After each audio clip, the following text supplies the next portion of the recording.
या भारत देशाचे लोकप्रिय नेतृत्व, ज्यांच्या नेतृत्वाखाली आज भारत देश संपूर्ण देशामध्ये संपूर्ण जगामध्ये आपलं भक्कम स्थान मिळवताना प्रत्येक भारतीयाला मान उंच व्हावं असं कर्तृत्व या जगाचे नेते म्हणून सन्माननीय पंतप्रधान नरेंद्रजी मोदी साहेब यांच्या रूपाने आपल्याला बघायला मिळतंय.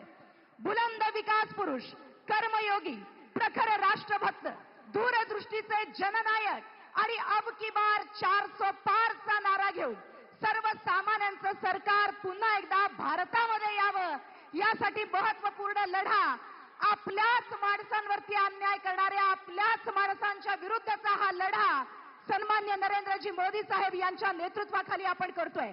मी पुन्हा एकदा माढा लोकसभेचे भाजपाचे आणि महायुतीचे अधिकृत उमेदवार सन्मान्य रणजितसिंहजी निंबाळकर साहेब यांच्या प्रचारार्थ आयोजित केलेल्या या विजयी संकल्प सभेला संबोधित करणारे सन्मान्य नरेंद्रजी मोदी साहेब यांचं मनपूर्वक स्वागत करते आणि या प्रसंगी त्यांचा सन्मान, त्यांचं स्वागत संपूर्ण धनगर समाजाच्या वतीनं या ठिकाणी संपन्न होतोय. ज्यांनी काल धनगर समाजाचा फेटा, काठी आणि घोंगडं नाकारलं, त्याच फेटा आणि काठी घोंगड्यानं पंतप्रधान नरेंद्रजी मोदी साहेब यांचं स्वागत धनगर समाजाच्या वतीनं इथं होतंय आणि हा सन्मान करतायत आमदार गोपीचंद पडळकर, सन्माननीय आप्पासाहेब देशमुख, सन्माननीय सोमनाथ ताता वाघमोडे आणि अर्जुनजी काळे. धनगर समाजाच्या वतीनं सन्माननीय पंतप्रधान नरेंद्रजी मोदी साहेब यांचा यथोचित सन्मान, त्यांचा आदरातिथ्य इथं होतंय. बोला येळकोट येळकोट, येळकोट येळकोट.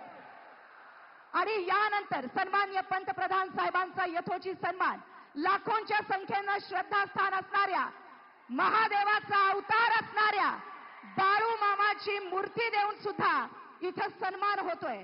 मी सन्माननीय आजच्या या कार्यक्रमाचे सर्वच मंचावरती उपस्थित असणारे महायुतीचे पदाधिकारी आपल्याला विनंती करते, महादेवाचा अवतार म्हणून गणल्या गेलेल्या आणि लाखोंच्या भक्तांच्या साक्षीनं बाळू मामांची मूर्ती आपण इथं देतोय आणि त्याचबरोबर संपूर्ण भारताचा आर्थिक कणा ज्याच्यावरती आधारलेले असे शेतकरी आणि बैलगाडा देऊन सुद्धा सन्माननीय प्रधानमंत्री साहेबांचा सन्मान होतोय. आमदार बबनदादा शिंदे, आमदार संजय मामा शिंदे आणि उपस्थित सगळ्या मान्यवरांच्या शुभ हस्ते हा सन्मान इथं संपन्न होतोय.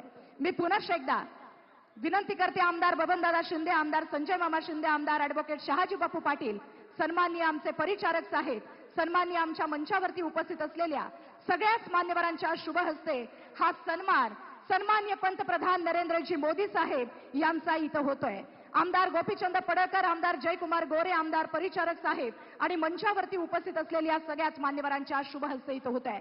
बोला जोरदार टाळ्याने आपण पुन्हा एकदा आपल्या लाडक्या पंतप्रधानांचं इथं स्वागत करूया आणि मी त्यांचं पुन्हा एकदा स्वागत करते. आणि यानंतर जशी वारकऱ्यांच्या भक्तीशिवाय पंढरीचा पांडुरंग नाही, जशी वारकऱ्यांच्या भक्तीशिवाय पंढरीचा पांडुरंग नाही, तसंच फडणवीस साहेबांच्या नेतृत्वाशिवाय महाराष्ट्राचा विकास नाही. आणि अशा या महाराष्ट्राच्या विकासाचा ढाढ्यावाद महाराष्ट्र राज्याचे लाडके उपमुख्यमंत्री नामदार देवेंद्रजी फडणवीस साहेब आपल्याला संबोधित करतायत. जोरदार टाळ्यांनी आपण स्वागत करूयात सन्माननीय फडणवीस साहेब.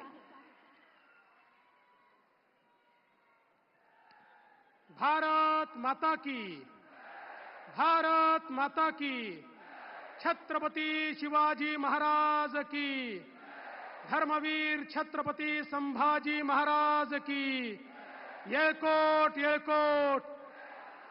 बाळू मामाच्या नावानं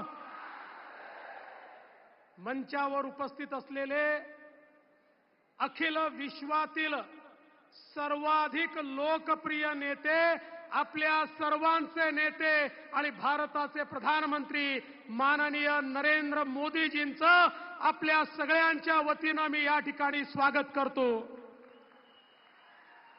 मंचावर उपस्थित आपले लोकप्रिय उमेदवार रणजितसिंह नाईक निंबाळकर, नीलमताई गोरे, जयकुमार गोरे, बबनदादा शिंदे, प्रसादजी लाड, गोपीचंदजी पडळकर, संजय मामा शिंदे, शहाजी बापू पाटील, प्रशांत मालक परिचारक, सदाभाऊ खोत, रश्मीताई बागल, संजीवनीताई पाटील, दिलीपराव येळगावकर, जयंतराव जगताप, दौलत नाना शितोळे, राजकुमार नाना पाटील, चेतन सिंग केदार, दीपक आबा साळुंके, जयकुमार शिंदे, कल्याणराव काळे, शिवाजीराव सावंत, सोमनाथजी वाघमोडे, दादासाहेब उराडे, चंद्रकांत कोकाटे, शिवरूप राजे, त्याचप्रमाणे शरद बापू, विक्रम कदम, सर्वच या ठिकाणी उपस्थित मान्यवर आणि उपस्थित माझ्या सर्व माता भगिनी आणि बंधूंनो, खरं म्हणजे इतक्या विराट संख्येने आपण सगळे लोक या ठिकाणी एकत्रित आला आहात. माझ्या मनात कुठली शंका नाही. पुन्हा एकदा माढा मतदारसंघातनं रणजित सिंग नाईक निंबाळकरच निवडून येणार. बंधू भगिनींनो, रणजित सिंग नाईक निंबाळकरांनी माननीय मोदी साहेबांच्या आशीर्वादाने जे जे शब्द दिले होते ते शब्द या ठिकाणी पूर्ण केले. 50-60 वर्ष ज्यांना आपण नेतृत्व दिलं ते प्रत्येक निवडणुकीमध्ये ती भाषणं करायचे, तेच ते वादे करायचे, त्या घोषणा करायचे, पण ते कधी पूर्ण झालं नाही. पण तुम्ही पहिल्यांदा मोदीजींच्या सोबत रणजित दादाला पाठवलं. या ठिकाणी पाणी देखील आलं, या ठिकाणी रेल्वे देखील आली. आणि चिंता करू नका, आता 36 गावाच्या पाण्याचा प्रश्न बाकी आहे. हा माझा तुम्हाला शब्द आहे, रणजित दादाच्या वतीनं हे पाणी मोदी साहेबांच्या माध्यमातून त्या ठिकाणी पोहोचवल्याशिवाय आम्ही शांत बसणार नाही. आज तुम्ही बघा, वर्षानुवर्ष आपल्याला सांगितलं जायचं कृष्णा भीमा स्थिरीकरण, कृष्णा भीमा स्थिरीकरण. मलाही वाटलं मोठी योजना आहे, मुख्यमंत्री झालो, फाईल उघडली तर लक्षात आलं त्याच्यावर लिहिलं होतं पाणी उपलब्ध नाही, योजना बंद करता येणार नाही. पण या ठिकाणी रणजित दादाला तुम्ही खासदार केलं आणि मी मुख्यमंत्री असताना त्या ठिकाणी प्रयत्न सुरू केला. माझ्या लक्षात आलं की आपल्याला जे वाहून जाणारं पाणी आहे, जे फ्लडचं पाणी आहे, ते पाणी डायव्हर्शन केनालनी उजनीपर्यंत आणता येतं आणि या सगळ्या दुष्काळी भागामध्ये हे पाणी पोचवता येतं. आपण वर्ल्ड बँकेची परवानगी मागितली, माननीय मोदी साहेबांकडे गेलो, आमच्या रणजित दादांनी त्याचा पाठपुरावा केला. मला सांगताना आनंद वाटतो, या फ्लड इरिगेशन प्रोजेक्टला त्या ठिकाणी मोदी साहेबांच्या आशीर्वादाने वर्ल्ड बँकेने देखील तत्वता मान्यता दिली आणि पैसे देण्याचं कबूल केलं. आता कृष्णेचं पाणी, वाहून जाणारं पाणी हे उजनीमध्ये आणून त्या माध्यमातून या संपूर्ण भागाला सुजलाम सुफलाम करण्याचं काम हे आपल्या सरकारच्या माध्यमातून होणार आहे. बंधू भगिनींनो, मोदीजींसारखा नेता पाठीशी आहे. आपण पाहतो, हायवेज पाहतोय, पिण्याच्या पाण्याच्या योजना पाहतोय, या ठिकाणी आपण सिंचनाच्या योजना पाहतोय. हे सगळं या ठिकाणी संभव झालं मोदी साहेबांचं नेतृत्व आहे म्हणून. मी तुम्हाला एवढंच सांगू इच्छितो, आता रणजित दादांच्या विरुद्ध पुन्हा एकदा जे उभे राहिलेत, जरा त्यांचाही इतिहास बघा, जे उभे राहिलेत त्यांचं एफिडेव्हिट बघा. मी तुम्हाला एक शब्द देतो, या तालुक्याला त्यांच्या दहशतीतून मी मुक्त करणार आहे, मुक्त करणार आहे. सामान्य माणसाला जो त्रास आहे, ज्या जमिनी बळकावल्या गेल्यात, जे लोकांचे खून झालेत, जे लोकांवर हल्ले झालेत, ज्या प्रकारे लोकांना प्रताडित केलंय, हे सहन केलं जाणार नाही. ही लोकशाही आहे, ही ठोकशाही नाही आहे. इथे अशा प्रकारे ठोकशाही ही चालू दिली जाणार नाही. बंधू भगिनींनो, मध्यंतरीच्या काळामध्ये सोलापूरला शरद पवार साहेब, सुशील कुमार शिंदे साहेब आणि विजयदादा एकत्रित आले आणि एकत्रित येऊन सांगितलं, आम्ही 30 वर्षांनी एकत्रित आलो आहे, पुढच्या पिढीच्या भविष्याकरता एकत्रित आलो आहे. तुम्हाला वाटलं पुढची पिढी म्हणजे तुम्ही, पुढची पिढी म्हणजे तुम्ही नाही, तुमच्या भविष्याकरता नाही, पवार साहेब सुप्रियाताईच्या भविष्याकरता, सुशील कुमार शिंदे त्यांच्या मुलीच्या भविष्याकरता आणि विजय दादा हे धैर्यशील आणि रणजित दादाच्या भविष्याकरता त्या ठिकाणी एकत्रित आले, तुमच्या भविष्याकरता एकत्रित आले नाही. आज आमचा रामोशी समाज या ठिकाणी आहे, एक प्रामाणिक समाज आहे. या समाजाला ज्या प्रकारे वापर करून या समाजाचं या ठिकाणी अधपतन करण्याचा जो प्रयत्न झाला, आता त्याचाही मुकाबला केला जाईल आणि रामोशी समाजाच्या पाठीशी, धनगर समाजाच्या पाठीशी आणि सर्व समाजाच्या पाठीशी पूर्ण आमची महायुती उभी राहील एवढंच सांगतो. पुन्हा एकदा आपल्या सगळ्यांच्या वतीनं माननीय मोदी साहेबांचं या ठिकाणी स्वागत करतो आणि रणजित दादांना पुन्हा दिल्लीला पाठवा. कमळाचं बटन दाबलं, वोट केवळ रणजित दादांना मिळत नाही, तुमचं वोट थेट मोदी साहेबांना मिळतं. त्यांना मतदान करण्याकरता रणजित दादांना निवडून द्या एवढीच विनंती करतो आणि माझं बोलणं संपवतो. जय हिंद, जय महाराष्ट्र. सम्मानीय फडणवीस साहिबान मैं आभार व्यक्त करती हूं और इसी के बाद मैं आमंत्रित करती हूं इस विश्व के सबसे बड़े लोकतंत्र के सबसे लोकप्रिय प्रधानमंत्री, जिनका ध्येय है वैभवशाली भारत, संकल्प है विकसित भारत और सोच है निर्भर भारत, आदरणीय इस देश के प्रधानमंत्री नरेंद्र मोदी जी. बोलो जय श्री राम, जय श्री राम, भारत माता की. सम्मानीय मैं मोदी साहब को निवेदन करती हूं इस सभा को संबोधित करें. छत्रपति शिवाजी महाराज की, छत्रपति शिवाजी महाराज की, छत्रपति शिवाजी महाराज की.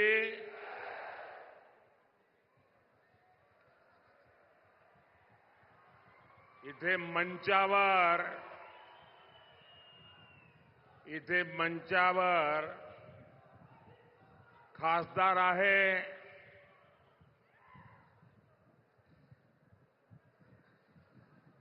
आणि एक कामदार सुद्धा आहे.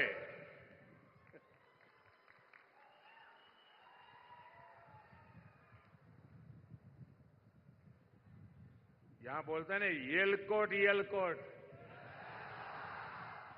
येलकोट येलकोट येलकोट येलकोट येलकोट येलकोट. बालू मामाच्या नावाने, बावलू मामाच्या नावाने. हर हर महादेव. मी महाराष्ट्राचे कुलदैवत विठोबा रखुमाई आणि माढेश्वरी देवी यांच्या चरणी नतमस्तक होतो. तुम्हा सर्वांनाही माझा प्रेमपूर्वक नमस्कार.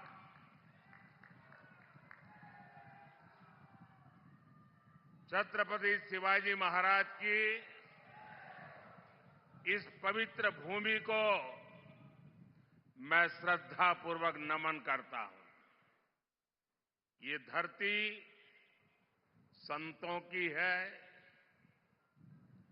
वारकरी संप्रदाय, अनेक संतों का आशीर्वाद हम सबके ऊपर है. उनकी प्रेरणा से आज मोदी विकसित भारत के लिए आपसे आशीर्वाद मांगने आया है. सबसे पहले तो मैं क्षमा मांगता हूं.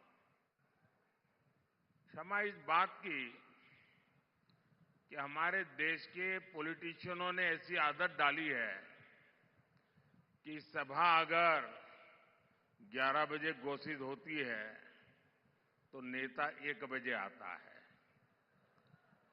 और जनता को भी धीरे धीरे आदत लग गई, हां यार वो तो 1 बजे आएंगे.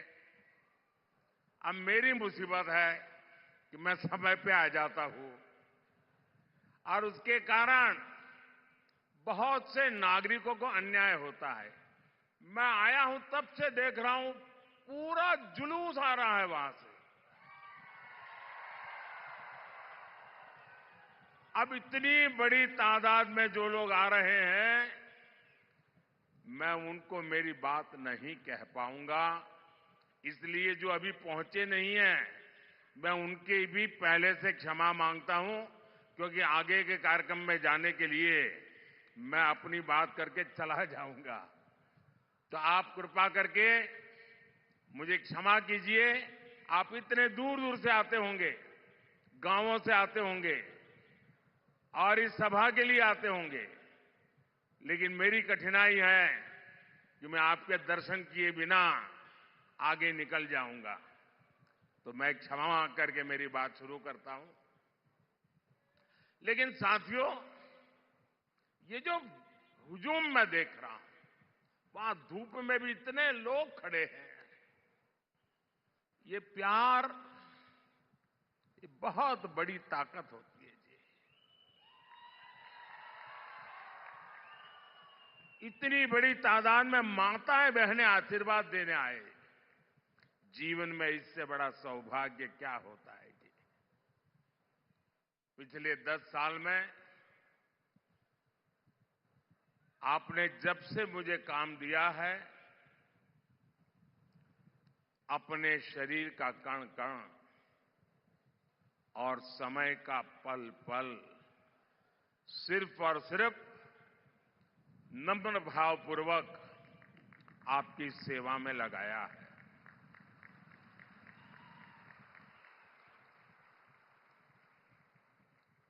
आज देश के लोग,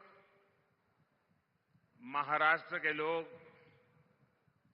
मोदी सरकार के 10 साल और कांग्रेस सरकार के 60 साल में अंतर देख रहे हैं। जो कांग्रेस 60 साल पंचायत से लेकर के पार्लियामेंट तक उन्हीं का राज था और किसी की आवाज ही नहीं थी, विपक्ष तो था ही नहीं और मीडिया भी बहुत छोटा था उस समय। लेकिन 60 साल में जो नहीं कर पाए, ये आपके सेवक ने 10 साल में करके दिखाया है।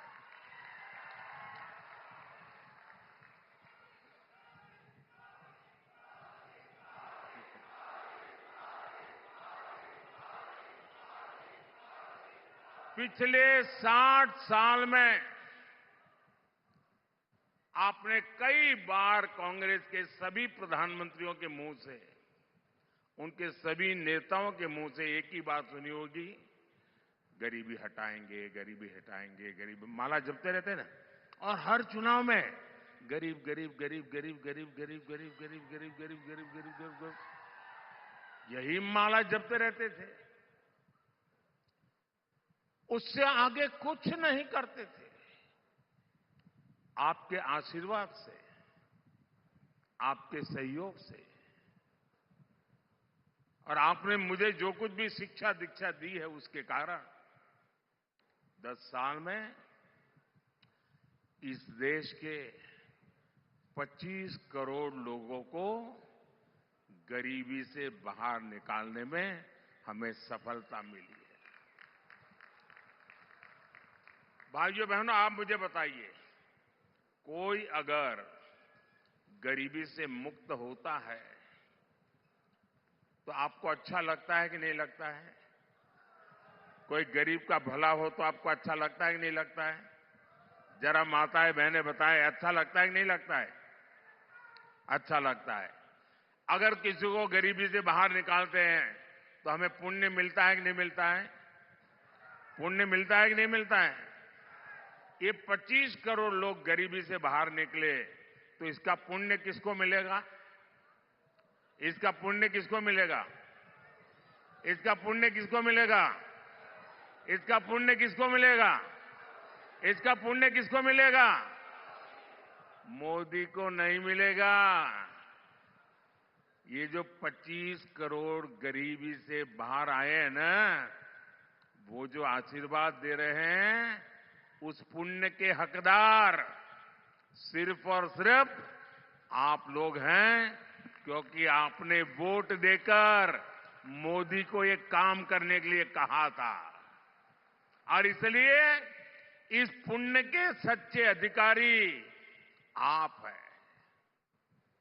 आज 80 करोड़ देशवासियों को उनकी थाली भरी हुई रहती है, उनका चूल्हा जलता रहता है, उनका बच्चा भूखा नहीं सोता है, 80 करोड़ लोगों को मुफ्त खाना मिलता है।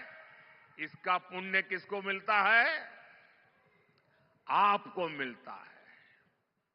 आपने मोदी को वोट देकर के ये पुण्य कार्य करने के लिए भेजा है।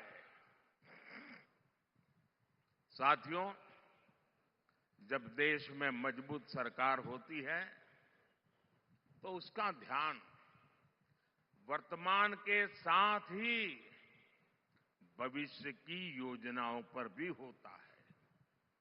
यही सोचकर आज भाजपा सरकार रेल, रोड, एयरपोर्ट पर अभूतपूर्व खर्च कर रही है। जितना कांग्रेस सरकार ने अपने 10 साल में खर्च किया, उतना आज हम 1 साल में खर्च कर रहे हैं। तभी तो आज आप हर तरफ आधुनिक इंफ्रास्ट्रक्चर देख रहे हैं। इसका सीधा लाभ भगवान विट्ठल की इस धरती को भी हो रहा है। यहां पालकी मार्ग हो, रेलवे का काम हो, एयरपोर्ट का काम हो, ऐसे हर काम पर महायुति की हमारी सरकार तेजी से काम कर रही है। भाइयों और बहनों, महाराष्ट्र की जनता जब प्यार देती है, जब आशीर्वाद देती है, तो कोई कसर नहीं छोड़ती है। लेकिन अगर कोई अपना वचन पूरा नहीं करता तो महाराष्ट्र की जनता उसे भी बराबर याद रखती है। रखती है कि नहीं रखती है?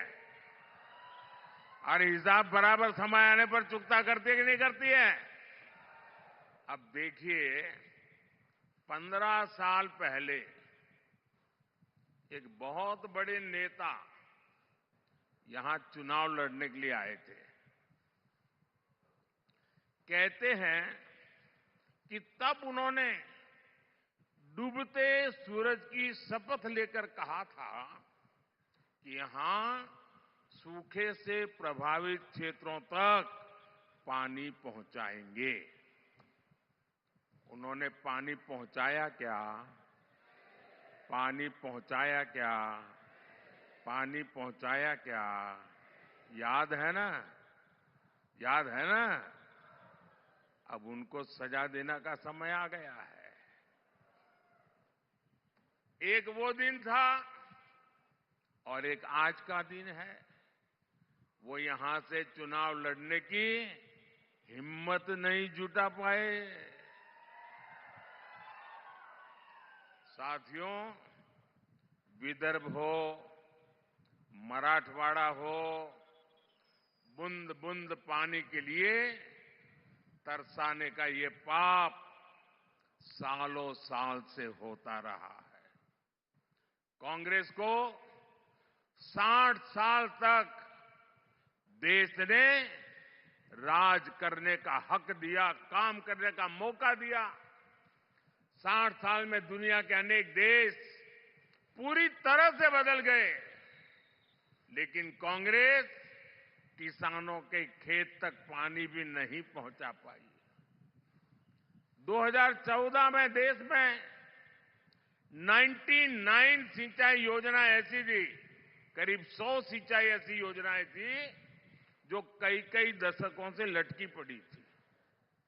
इसमें भी सबसे ज्यादा 26 परियोजनाएं महाराष्ट्र की थी।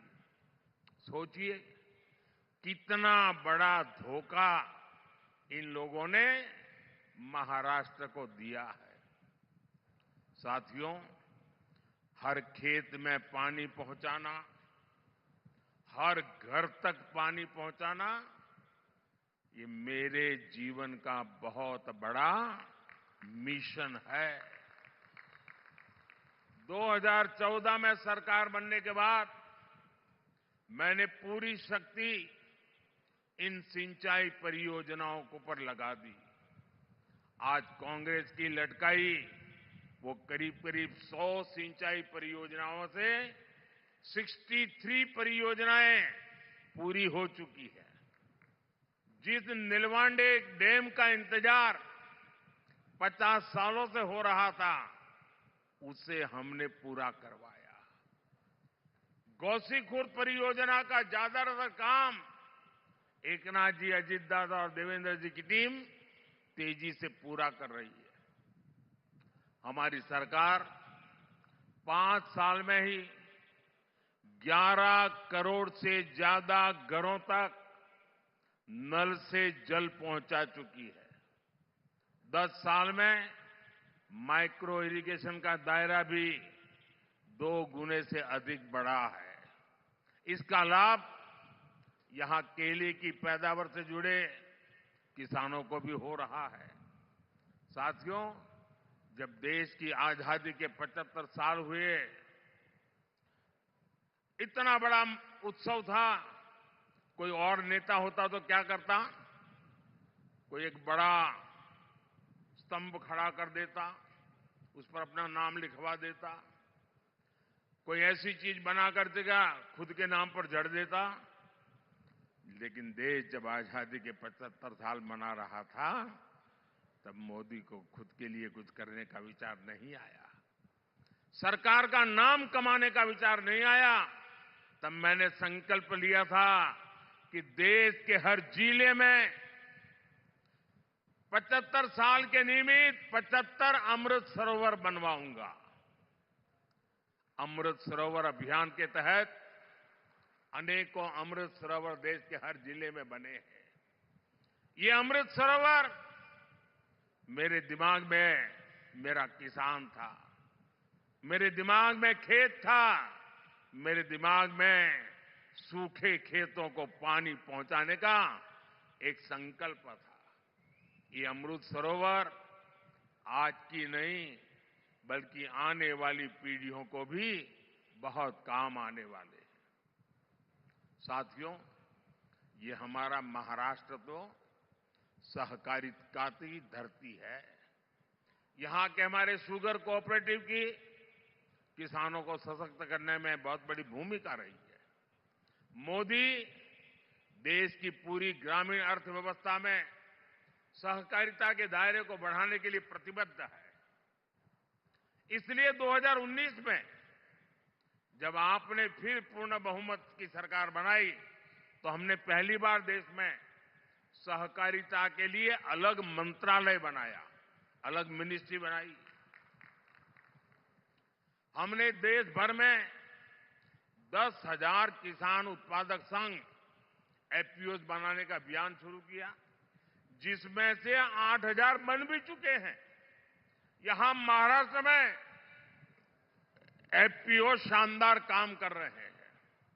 ऑनलाइन बिक्री से लेकर एक्सपोर्ट तक यहां के हमारे किसान उत्पादक संघों का दायरा लगातार बढ़ रहा है।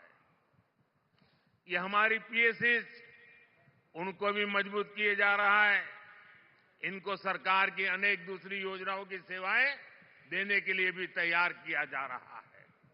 आने वाले 5 वर्षों में सरकार का लक्ष्य 2 लाख सहकारी समितियां बनाने का है। साथियों, आप सभी जानते हैं कि जो छोटा किसान होता है, उसके पास भंडारण की पर्याप्त सुविधा नहीं होती है। इसलिए उसे मजबूरी में कम दाम पर अपनी उपज बेचनी पड़ती है। अब हमने दुनिया की सबसे बड़ी अन्न भंडारण योजना पर काम शुरू किया है। इसकी जिम्मेदारी भी सहकारी संस्थाओं को दी गई है। इससे किसान को अपने हिसाब से उपज मार्केट में लाने का विकल्प मिलेगा।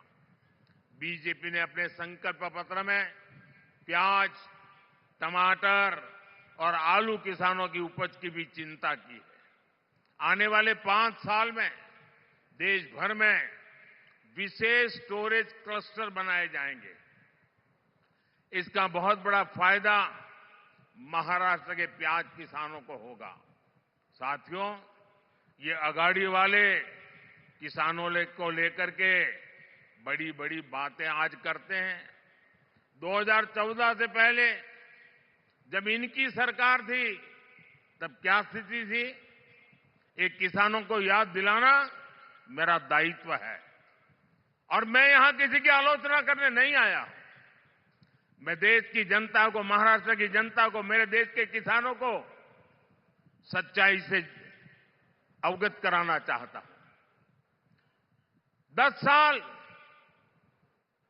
जब रिमोट कंट्रोल वाली सरकार चलती थी तब यहां के कद्दावर नेता देश के कृषि मंत्री थे।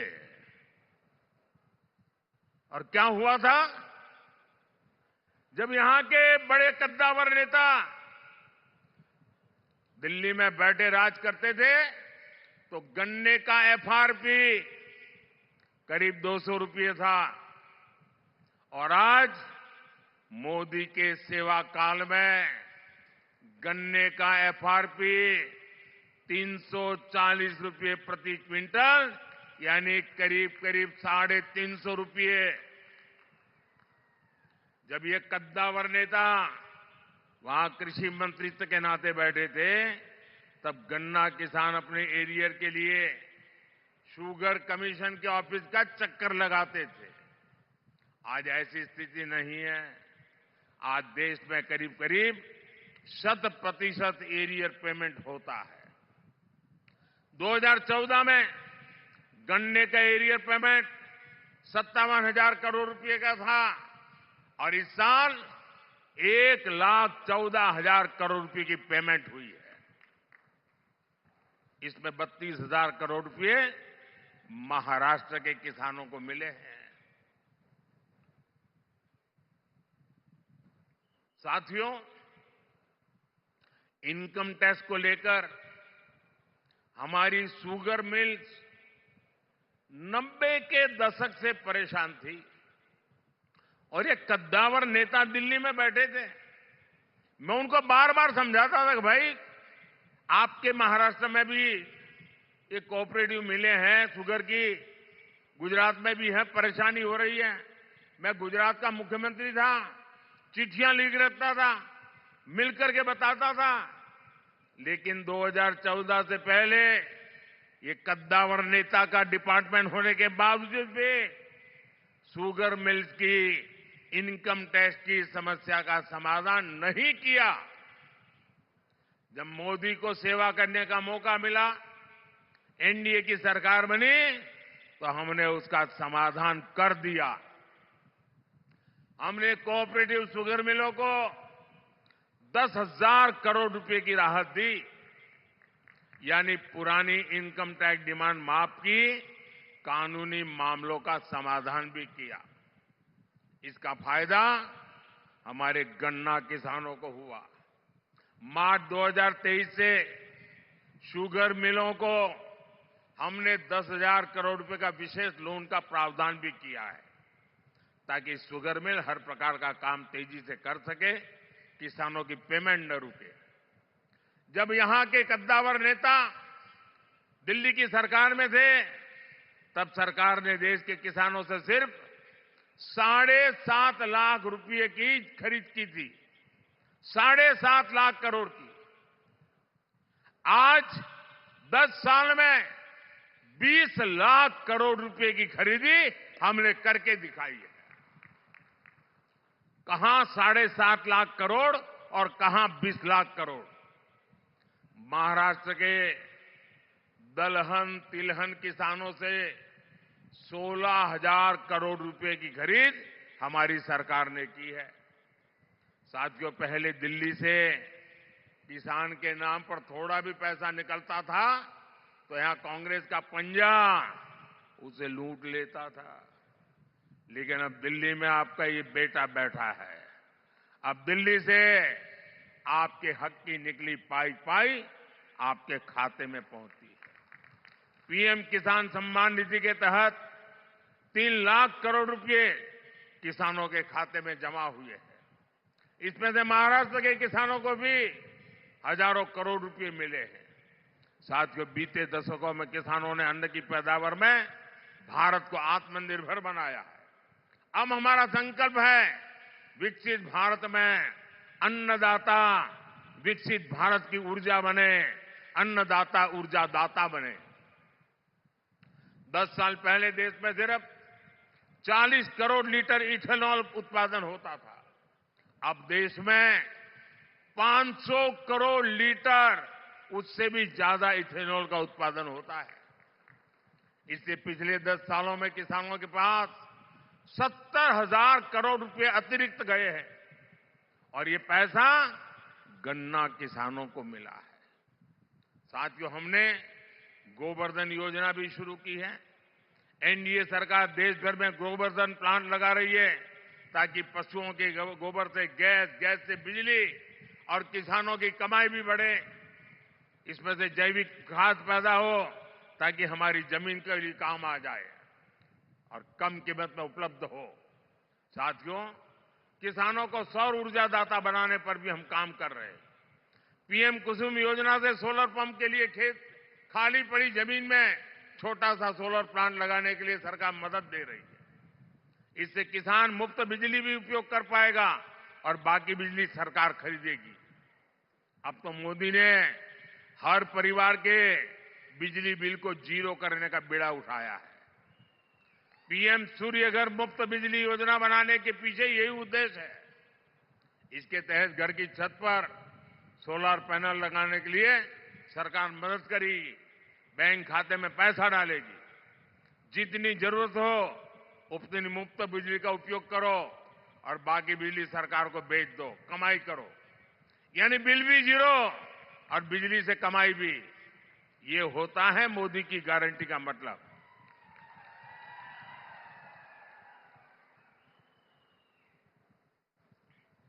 भाइयों बहनों, विकसित भारत बनाने में देश की नारी शक्ति की बहुत बड़ी भूमिका है। मोदी गांव की अपनी करोड़ों बहनों को सशक्त करने में जुटा है।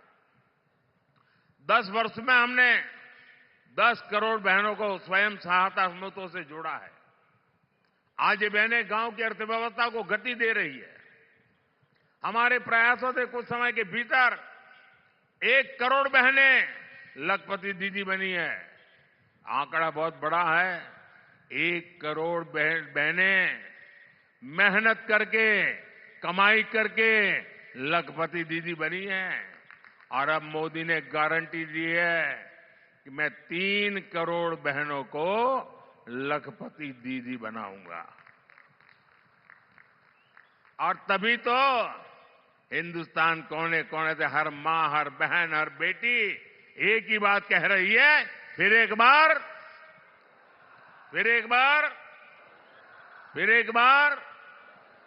भाइयों और बहनों, भाजपा के इन प्रयासों के बीच आपको कांग्रेस की एक्सरे मशीन के सावधान रहना है। कांग्रेस के नेता, कांग्रेस के साहजादे गली गली में घूम करके कह रहे हैं कि उनको मौका मिलेगा तो वो आपका एक्सरे निकालेंगे। आपके लॉकर में क्या पड़ा है, आपके बैंक में क्या खाते में पड़ा है, आपके घर में कितना सोना पड़ा है, कितने पैसे पड़े हैं, ये सारा उसका हिसाब किताब लगाएंगे और फिर कहते हैं वो हम बांट देंगे, ज्यादा जो है ले लेकर के बांट देंगे। इतना ही नहीं, वो एक ऐसे टैक्स की बात कर रहे हैं।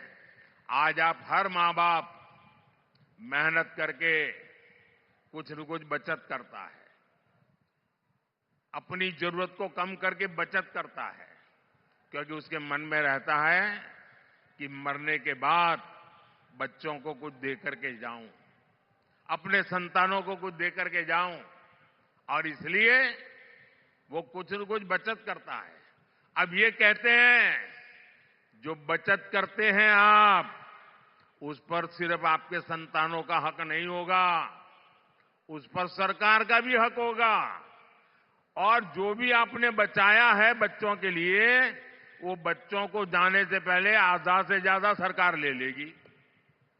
अगर आपके पास 10 एकड़ की जमीन है, अब आपको 10 एकड़ की जमीन बच्चों को नहीं दे पाएंगे, 5 एकड़ सरकार ले लेगी। आपने गांव में एक घर है, शहर में एक घर बनाया है, तो घर गया समझ लीजिए। अब मुझे बताइए, आपको ऐसी सरकार चाहिए क्या, जो आपकी मेहनत का पैसा लूट ले? ऐसी सरकार चाहिए क्या? आपकी संपत्ति छीनने का उनका इरादा, ये खतरनाक इरादा है। ये मार्क्सवादियों का विचार है, इन नक्सलवादियों का विचार है। और इसलिए ऐसे लोगों से एक भी आदमी जीत करके दिल्ली नहीं जाना चाहिए। इन सब से आपको कांग्रेस से सतर्क रहने की जरूरत है। और उनके सारे साथी भी ऐसे ही है। साथियों, आज अयोध्या में 500 साल के बाद भव्य राम मंदिर बना। राम मंदिर बनने से हर कोई खुश है। आप खुश है कि नहीं है? अब मुझे बताइए भाई, ये अंग्रेजों के जाने के बाद, देश आजाद होने के बाद पहले ही दिन राम मंदिर का काम शुरू होना चाहिए था कि नहीं होना चाहिए था? इतने साल क्यों लटका रहा? क्योंकि उनकी वोट बैंक की राजनीति थी, उनके वोट बैंक की चिंता थी, आपकी आस्था की चिंता नहीं थी, आपकी भावना की चिंता नहीं थी, आपकी श्रद्धा की चिंता नहीं थी। कांग्रेस के पास मौका था, लेकिन कांग्रेस ने इस पवित्र काम में सिर्फ रुकावटें पैदा की। जिसकी राम में आस्था होगी वह ऐसे काम कभी नहीं कर सकता। कांग्रेस की राम में ना आस्था है और ही उसके पास ऐसा एहसास है, और उनके सारे चेले चपाटे भी यही है। ऐसा काम कोई डरी हुई पार्टी नहीं कर सकती, तुष्टीकरण के दबाव से गिरी हुई पार्टी नहीं कर सकती। ऐसा करने के लिए जो साहस चाहिए होता है, वो साहस मोदी ने दिखाया है। और डंका की चोट पर 500 साल का इंतजार खत्म हो गया, राम मंदिर बन गया। और ये कहते थे राम मंदिर बनेगा तो आग लग जाएगी। कोई आग लगी क्या? मंदिर बना कि नहीं बना? और भाइयों बहनों, 500 साल के बाद जो सपना पूरा हुआ है ना, उसका कारण आपका एक वोट है। आपके वोट की ताकत है, जिसने 500 साल के इंतजार को खत्म किया है। इस पुण्य के हकदार आप हैं, जिनके वोट की वजह से पवित्र काम पूरा हुआ। भाइयों और बहनों, आपका वोट मजबूत भारत के लिए, एक मजबूत सरकार बनाने के लिए पड़ना चाहिए। अब मुझे बताइए, जिनके पास कभी 400 एमपी हुआ करते थे, वो पार्टी आज 250 पौने 300 लोगों को चुनाव नहीं लड़ा पा रही है। अगर सरकार बनानी हो तो 272 तो सीट चाहिए भाई।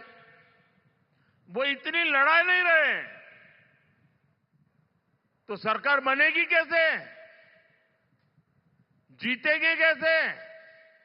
और इसलिए जो सरकार बनाने के लिए लड़ ही नहीं रहे हैं, तो उनके लिए आपका वोट बर्बाद करने की जरूरत क्या है? और इसलिए मैं आपसे आग्रह कर रहा हूं कि आप वोट दे करके सरकार को मजबूत बनाइए। और आप जब वोट देंगे ना, वो वोट सीधा सीधा मोदी के खाते में जाने वाला है।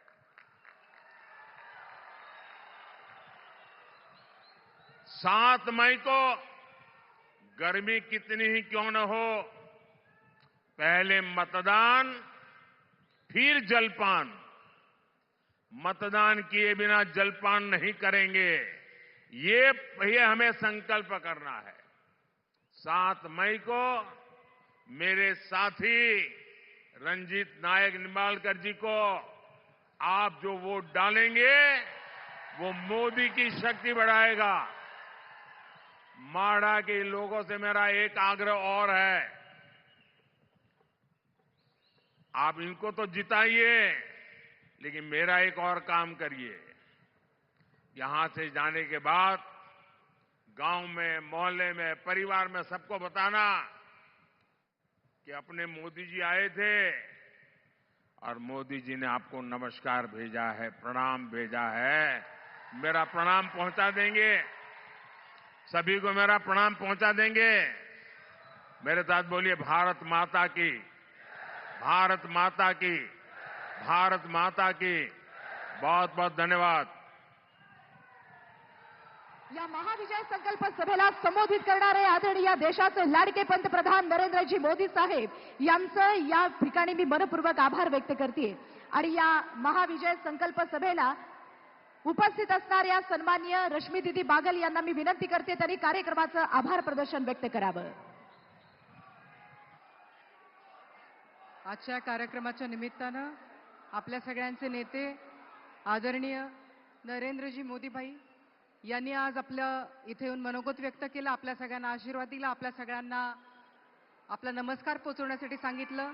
मी त्यांचे मनपूर्वक आभार व्यक्त करते। त्याचबरोबर महायुतीच्या सर्वच घटक पक्षाच्या सर्व सहकाऱ्यांचे इथं आल्याबद्दल आभार व्यक्त करून येत्या 7 तारखेला आदरणीय रणजितसिंह नाईक निंबाळकर साहेबांच्या कमळ या चिन्हावरचं समोरचं बटन दाबून आपण सगळ्यांनी त्यांना बहुमतानं निवडून द्यावं अशी आम्हा सर्वांच्या वतीनं विनंती करून आपल्या सगळ्यांचे आभार मानून हा कार्यक्रम संपला असे जाहीर करते।